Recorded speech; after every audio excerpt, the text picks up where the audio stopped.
Pernah nggak sih kalian dengar cerita yang bikin kalian bengong, heran, sekaligus geram? Bayangin, ada seorang pria biasa, tinggal di rumah sederhana, nggak punya latar belakang ninja, nggak punya jabatan penting, apalagi kekuasaan. Tapi, dia punya satu hal yang jarang dimiliki orang lain, otak yang luar biasa tajam. Pria ini berhasil mengakali sistem judul online, sebuah bisnis gelap yang terorganisir rapi di negeri yang katanya damai, yaitu negara Konoha. Dia bukan cuma menang sekali dua kali, tapi menang terus sampai sistemnya nyaris kolaps. Namun, saat banyak orang mengira dia akan menjadi legenda atau pahlawan rakyat yang berhasil menaklukkan mesin uang bandar, justru hal tak terduga terjadi. Bukannya bandar yang ditangkap, malah dia, si pemain jenius ini, yang digelandang polisi Konoha. Kalian pasti bertanya-tanya, kok bisa? Siapa sebenarnya pria ini? Bagaimana dia mengalahkan sistem yang katanya mustahil ditembus? Dan yang paling penting, kenapa justru dia yang dijadikan musuh hukum, sementara sang bandar bebas berkeliaran?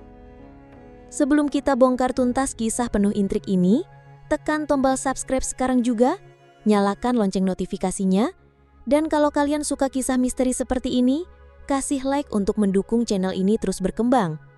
Tulis juga di komentar, kalau ada orang yang memanfaatkan celah sistem dan menang besar, apakah dia termasuk jenius yang layak dipuji atau penjahat yang pantas dihukum?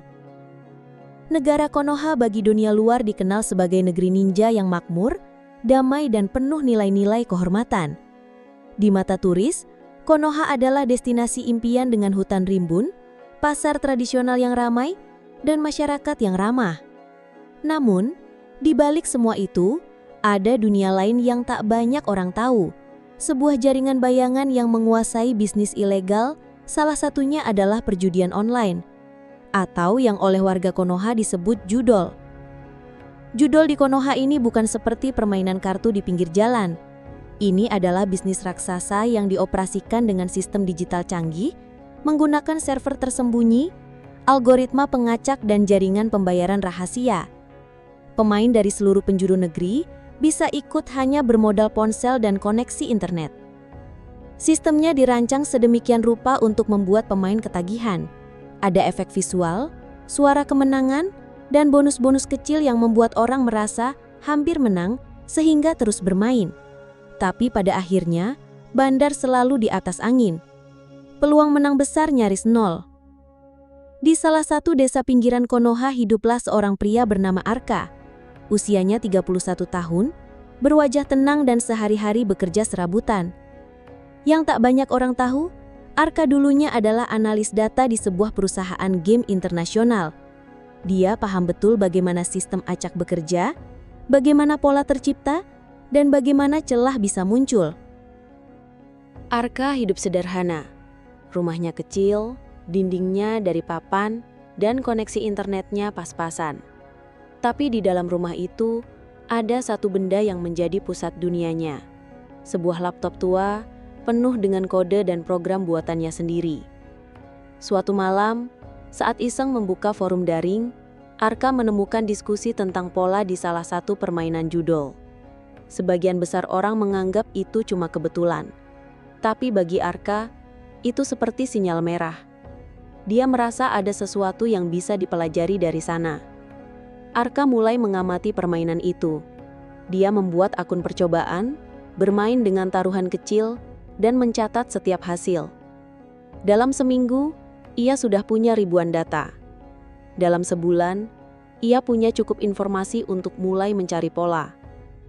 Dia menggunakan keahliannya untuk membuat program kecil yang menganalisis hasil-hasil tersebut. Perlahan, Arka menemukan celah.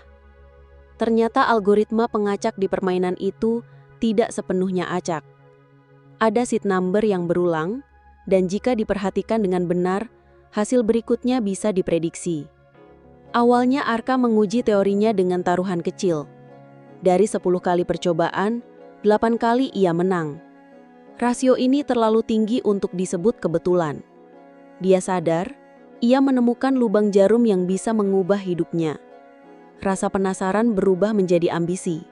Arka mulai meningkatkan taruhannya. Ia tak lagi bermain santai, tapi menghitung setiap langkah dengan presisi. Dalam 2 minggu, saldonya tumbuh dari 50.000 Rio menjadi 5 juta Rio.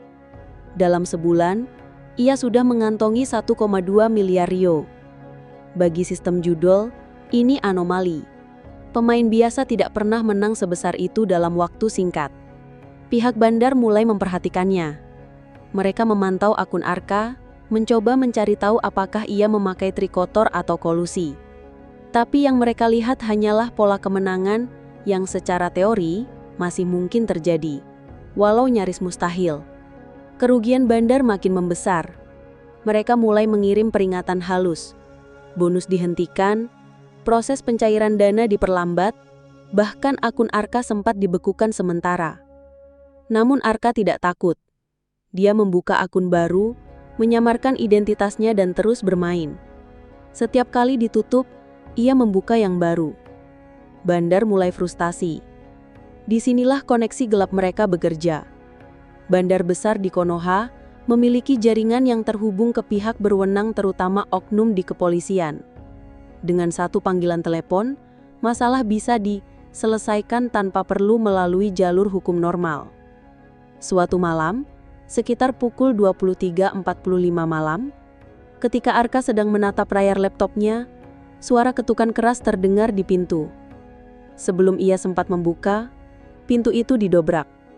6 polisi Konoha berseragam masuk, dipimpin seorang perwira dengan wajah dingin.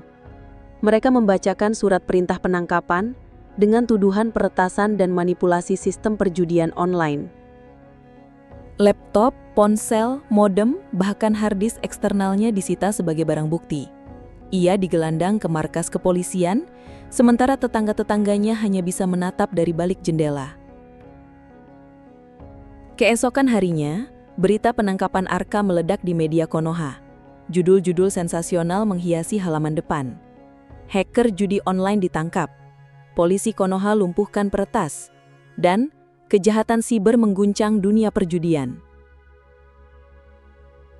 Tapi anehnya, tak satu pun media menyebutkan nama bandar besar yang menjadi korban peretasan ini. Tidak ada investigasi ke pihak yang menjalankan judul ilegal tersebut. Di media sosial, warganet mulai curiga. Hashtag bebaskan Arka dan hashtag tangkap bandar jadi trending. Banyak yang menilai Arka hanya menggunakan kecerdasan untuk mengalahkan permainan yang dari awal sudah curang. Beberapa sumber anonim mengungkap fakta yang lebih mengerikan.